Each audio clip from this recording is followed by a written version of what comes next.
ያኔ ውድ ሰዎች እንዴት አላችሁልን በሌላ ጥርምጥን ባለ ፊልም መተናል ፊልሙን እንደምትወዱት በጣም እርግጠኛ ነኝ ስለዚህ ላይክ እና ሰብስክራይብ ማድረግ እንዳይረሳ ይበልጥኛል ለማበረታታት ደግሞ እንደተለመደው ቪዲዮቻችንን በቪፒኤን ማየት ነው ወደ ቪዲዮ ፊልማችን ሲጀምር የአስክሬን መቀመጫ ክፍል ውስጥ ነበር የሚጀምረው እዛ አንዲት ማን እንደሆነች ያልታወቀች ሴት ሞታ ተገኝታ ነበር በዚህም የሷ ቤተሰብ ነን ያሉ ቺያን የሚባል የእንጀራ ወንድሟ ሉ የምትባል ጓደኛዋና ያንግ የሚባል ባሏ ወደዛ መተው ነበር ወንድሟ ግን ገብቶ አስክሬኑን ማየት አልፈለገም ነበር ያኔ የሷ ባል የሆነው ያንግና ጓደኛዋ ሉ ወደ ውስጥ ይገባሉ እሷ እንደሆነች ካረጋገጡም በኋላ በመካከላቸው ያለችው መሰናክላቸው እንደጠፋች በማሰብ እዛው ነበር ሲስማት የነበረው ያኔ ግን ፔጂን የሚባለው ልጅ ወደ ውስጥ ሲገባ ሁለቱም ይደነግጣሉ ግንኙነታቸውን እንዳይናገር ቶሎ ከዛ እንዲወጡ ነበር የተናገረው እነሱ ከሄዱ በኋላ ግን ሞታለች የተባለችው ሴት እንድትነሳና ማንንም መኖሯን እንዳያቅ ፕላስቲክ ሰርጀሪ መሰራት እንዳለባት ነበር የተናገረው ከተሰራችም በኋላ ሙሉ ጤነኛ ሆና ነበር ታዲያ እሱም ከዚህ በኋላ ቺንግ እንዳልሆነ ስሟ ሼን እንደሆነ እየነገራት ነበር ታዲያ እሷም ከሱ ጋር መኖር እንደማትፈልግ ብትናገርም ካደጋው እንዳዳናት ታዲያ የሚያቃትን አንድ ሴት እንድትመስል ፕላስቲክ ሰርጀሪ እንዳሰራትና ከሱ መራቅ እንደማትችል እየነገራት ነበር በጣም ፈርታለች ስታስታውስ የነበረው አደጋ አጋጥሟት ባሏን እርዳኝ ስትለው ጓደኛዋ ሉ ደግሞ እዛው መኪና ውስጥ እንደነበረችና ሁለቱም ትተዋት እንደሄዱ ነበር እሷም ባሏንና ጓደኛዋን ለመበቀል እሺ ብላ ተስማማለች በቀጣይ ቀን ዝግጅት ላይ ከፔጂን ጋር ይሄዳሉ ልክ ያንግ እንዳያት በውበቷ ተደንቆ ነበር በመልኳ የቀኑት ሴቶች ግን ገፍትራው ዋና ውስጥ ከተዋት ነበር ከዛ ከወጣችም በኋላ ከያንግ ጋር ያወሩ ጀመረ ወዲያው ግን አንድ ወንድ ይመጣና እጇን እየነካ ፍቅረኛው እንደሆነች ያስመሰለ ነበር ታዲያ ያንግም ከብዙ ወንዶች ጋር ግንኙነት እንዳላት ነበር ያሰበው እሷ እጇን ስትያዝ ያየው ፔጂን ግን በጣም ተናዶ ነበር ከዛም ቦታ ይዟት ይሄዳል ታዲያ ከወንዱ ጋር የፍቅር ግንኙነት እንዳላት እንድታስመስል እንጂ እጇን መነካት እንዳልነበረባት በቁጣ እየተናገራት ነበር ታዲያ እሱም እንደ ቅጣት የተናገረው ቀዝቃዛ ውሃ ውስጥ እንድትቆምና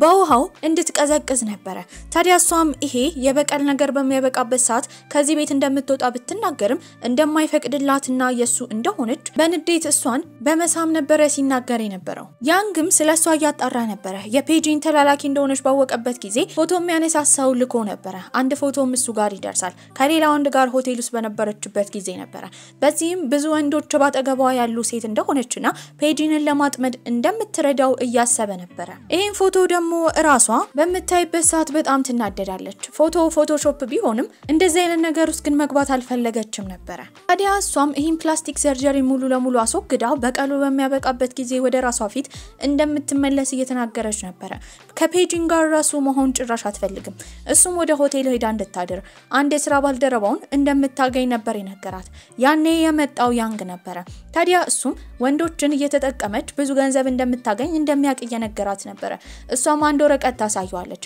እሱ ላይም አዲስ የሚሰሩት ፕሮጀክት ላይ ሶስተኛ ባለድርሻ እንደሆነች የሚያሳይ ወረቀት ነበር እሱም በመቀጠል ፎቶዎች ያሳያታል እሷና የሆነ ሰው ያንድ ላይ ሆኖ አልጋ ላይ የሚያሳይ ፎቶ ሲሆን በሱ ያስፈራራ አብረው እንድታደር ያስገድዳት ነበር በዚህም ፎቶሾፕ እንደሆነ ብታቅም መጀመሪያ ፔጂን ግን ማዋራት እንዳለባት ትናገራለች ወደ ፔጂን መስሪያ ቤትን በሄደችበት ጊዜ ፊቷ ላይ ንዴት ይታይ ነበር ታዲያ ዛሬ እሱ ቤት እንደምታደር ይነግራታል ነገር ግን እንቢ ነበር ያለችው በዚህም አጠገቧ ይመጣል አይን ላይ ሲገጣጠሙ ግን እሷን ባየ ጊዜ የረፍት ስሜት ይሰማው ነበር ታዲያ እሱም ማማለል እንደማትችል በመናገር ልብሷን ይቀድባታል በዚህ ነገር በጣም ትደነግጣለች እዛው ሶፋ ላይ ለረጅም ሰዓት ቁጭ ብላ ነበር ስራውን ጨርሶ ከመውጣቱ በፊት ግን ጃኬቱን ፊቷ ላይ ወርውሮ ነበር የወጣው ታዲያ እሷንም ከዚህ ቀደም የነበረው ባሏ ማንነቷን ባያቅም ወደሱ ቤት እንድትመጣ ነግሯት ነበር ይሄን አጋጣሚ በመጠቀም እሷ ድሮ ሚስቱ ያለች የምታቀው ሚስጥር በጆሮ እያንሾካሾከች ሚስቱ ከሞት ተነስታ የመጣች ያህል እንዲሰማው መንፈስ መስላ ስታስፈራራው ነበር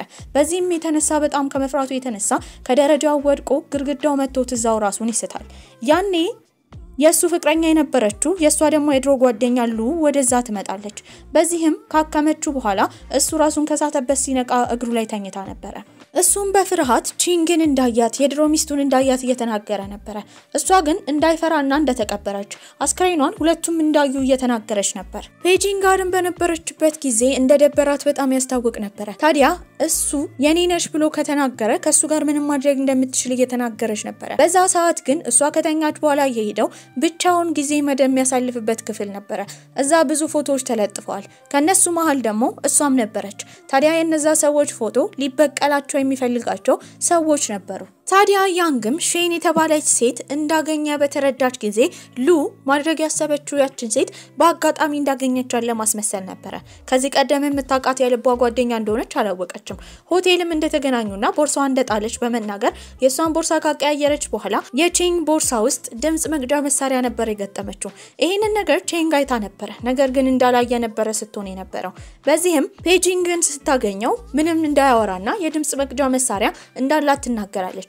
በዚህም አዲስ ከያንግ ጋር ሲሰሩት የነበረው ፕሮጀክት እንደተቋረጠ ነበር የተናገረው። ይሄንን ድምጽ የሰማችው ደግሞ ሉ ቀጥታ ፕሮጀክቱ እንደተቋረጠ ለያንግ ነበር የነገረችው።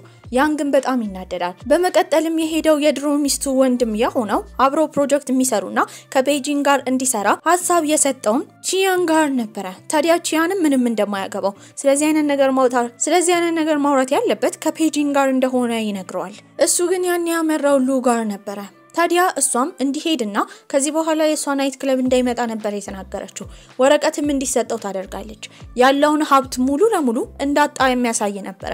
ያኔ ያንግ እንደብድ ያደርጋል። በመቀጠል ሄደው ፔጂንግ ጋር ነበር ፕሮጀክቱን እንዲቀጥለው፣ ካልቀጠለው ግን የሱ ተላላኪ የሆነችው ቺንግ ከሌላ ወንድ ጋር ያላትን ሆቴል ውስጥ የተነሳችውን ፎቶ ድረገጽ ላይ እንደሚለቀው እየነገረው ነበር። በጠባቂዎችም እንዲወጣ ካዘዘ በኋላ ውጪ ሆነው በሚያወሩበት ጊዜ ያ ፎቶ ድረገጽ ላይ ከወጣ ህይወቱን እንደሚያጣ ፔጂን እየነገረው ነበር።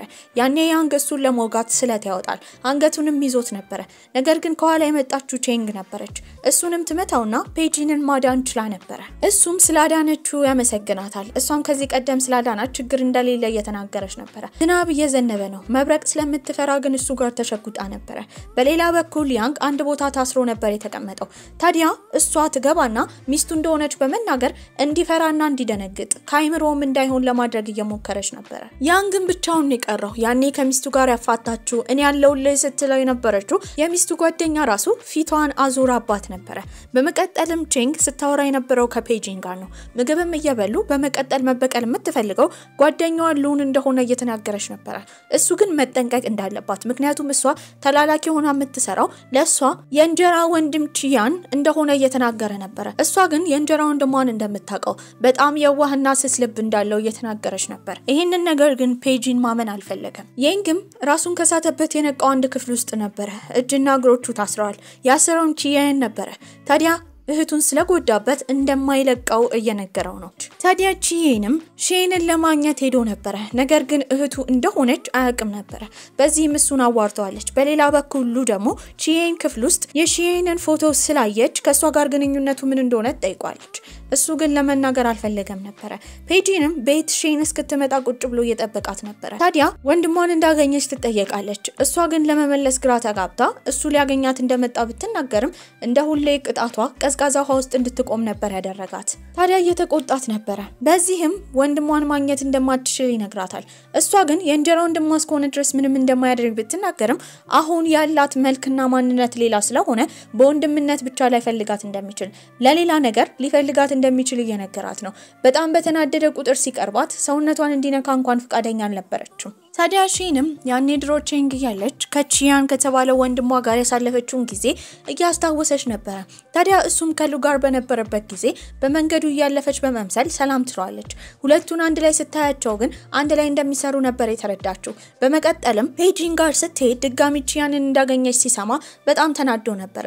እሷም ሉ ቺያንን እንደምትወደው እንደሚያስታውቅ ይሄን አጋጣሚ በመጠቀም ለመበቀል እንዳሰበችው እየተናገረች ነው። እሱ ግን ሌላ ሐሳብ እንዳለው ሉ ከቤተሰቦቿ አምልጣ ተደብቃ እዚህ እንደምትኖር እንደሚያውቅና ያንን ለመጠቀም ነበር ያሰበው። በቀጣይ ቀን ሉ የከፈተችው ክለብ ውስጥ በነበረችበት ጊዜ እናትና አባቷ ይመጣሉ። አባትየውን ስታይ በጣም ትደነግጣለች። ስታስታውስ የነበረው በልጅነቷ ለተለያዩ ወንዶች እየሸጠ ከነሱ ጋር የምታሳልፈውን ጊዜ ነበር። አባትየውን በንዴት 4 ሚሊዮን ወን እንድታመጣ እየጠየቃት ነው። ያን ያህል ገንዘብ ግን ጭራሽ የላትም።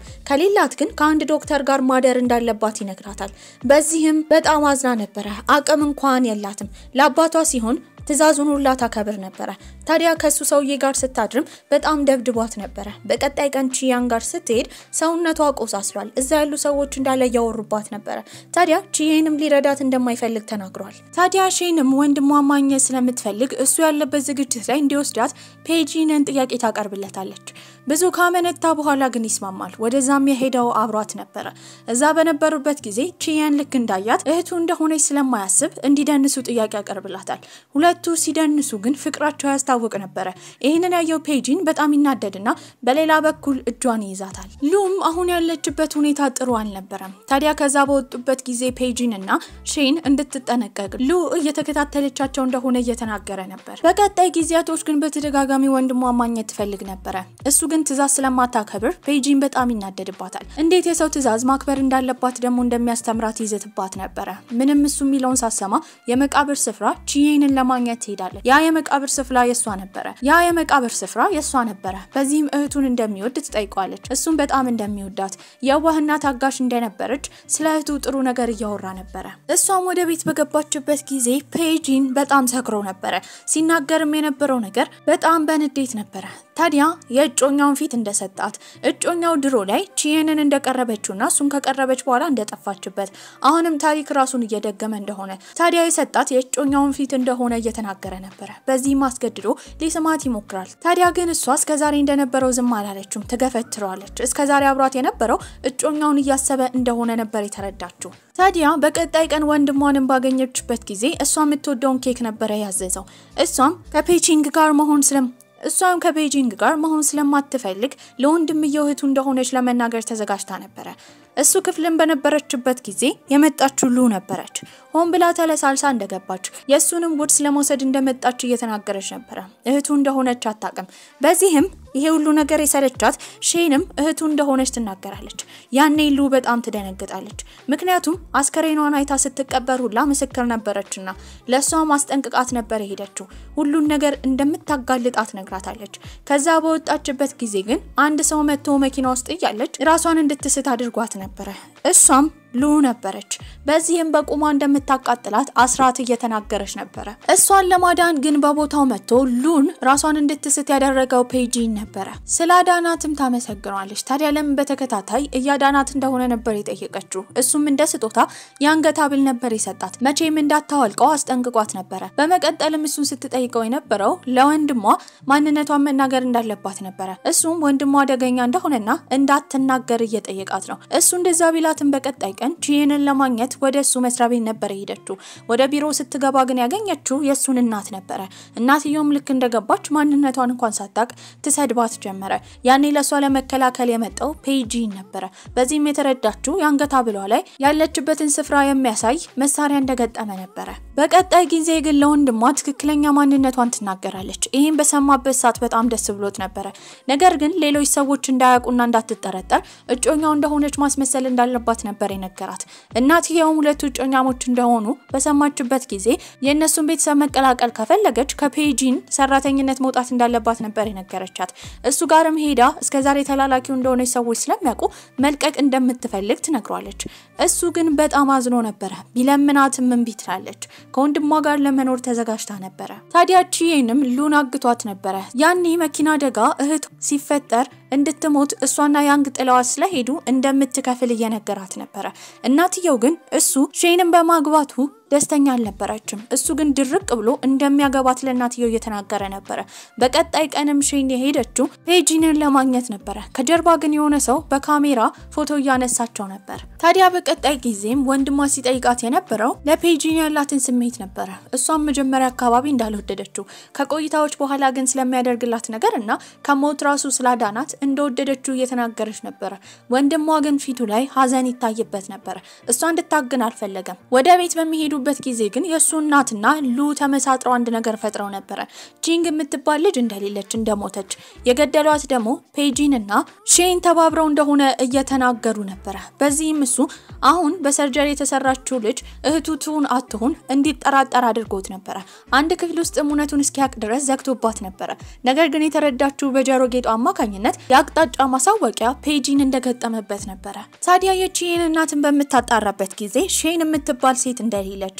የሷን ማንነት በፕላስቲክ ሰርጀሪ አሁን ያዘችው የሱ የእንጀራ እህት የሆነችው ቺንግ እንደሆነች ያኔ እናትየው የቺንግን እናት እንደገደለች በዚህም ልጅየው ራሱ ውርስ እንዳትወርስ ለማድረግ ለመግደል የሞከረችው እሷ እንደሆነችና ይሄ እስካልተሳካ ድረስ እሷን ለመግደል እንደምትፈልግ ነበር የተናገረችው።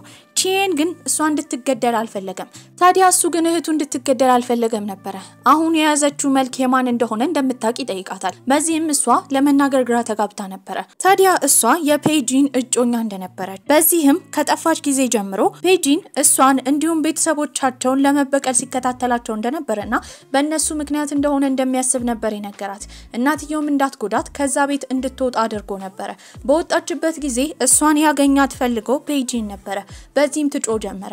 በቀል ውስጥ እሷ እንዳለች እስከዛሬ ህይወቷ ውስጥ የገባው ለመበቀል እንደሆነና እንደተጫወተባት እየተናገረች ነበር። እሱም እንደዛ እንዳልሆነ መጀመሪያ ላይ እንደዛ እንዳሰበ ከጊዜያቶች በኋላ ግን እንደወደዳት እየተናገረ ነበር። በዚህም ያረጋጋትና መኪና ውስጥ ያስገባታል። ታዲያ እሱም እያረጋጋ ታሪኩን ይነግራት ጀመረ። ያኔ የሷ እናት ከሞተች በኋላ ሼን ግድያውን ያየች እንደመሰለው ከዛ ጊዜ ጀምሮ እጮኛው እንደጠፋችበት እየተናገረ ነበር። በዚህም ቺየን እንደምታስበው ጥሩ ሰው እንዳልሆነና ወንድሟ መጥፎ እንደሆነ እየተነገራት ነው። ያኔ ያስታወሰችው ሉ ነበር። ሉ አንድ ክፍል ውስጥ ታግታ እንዲፈታት ቺየንን በተደጋጋሚ ስትጠይቅ ነበር። በዚህም እሱ መጥፎ እንደሆነ ነበር ያሰበችው። ታዲያ ለቺንግም የነገራት ነገር እጮኛውን ስለምትመስል ብቻ ሳይሆን እንዲሁ ማንነቷን እንደወደደና እንዳትተወው ፔጂን እየነገራት ነበር። ታዲያ አሁንም ከቺየን ጋር በቅርቡ እንደምታገባው ያወራች ነበር። እናትየውንም በዚህ ነገር ደስተኛ አልነበረችም። በዚህም ለማድረግ ያሰበችው አንድ ነገር ለፔጂን ትደውልለትና ከሌላ ወንድ ጋር የሚያሳየው ሆቴል ውስጥ ቪዲዮ እንዲለቀቅ ነበር የተናገረችው። እሱ ግን ፈቃደኛ አልነበረም። በሌላ መንገድ እንደሚበቀሏቸው ያሰበ ነበር። ያኔ ግን እሷ ራሷ ያንን ቪዲዮ ትለቀዋለች። እሱ ሲያይ በጣም ይናደዳል። በዚህም ማድረግ እንዳለባት ነበር የተናገረችው። ይሄንን ያደረገችው የቤተሰቦቹን ስም ለማጥፋት ነበር። እናትየውም ይሄን ስታይ በጣም ትናደዳለች። ታዲያ እንድትታገት አድርጋት ነበር። የወሰደቻትም እናቷን የገደለቻት ቦታ ነበር። በዚህም እዛ እናትና ልጅ ይጨቃጨቁ ጀመረ። እናትየው ግድ እሷን መግደል አለብኝ ትላለች። ልጅየው ቺየን ደግሞ አትገደልም እያለ ነበር። ታዲያ የሷን እናት የገደለችበት ምክንያት በውርስ አማካኝነት እንደሆነ እሷ አሁን ከቆየች አባትየውን ውርስ እንደምትወርስና መሞት እንዳለባት እየተናገረች እሱ ቢላ ይዞ ስለነበረ እናትና ልጅ ይታገላሉ። በዚህ መሃል ግን እናቱን ወግቷት ነበር።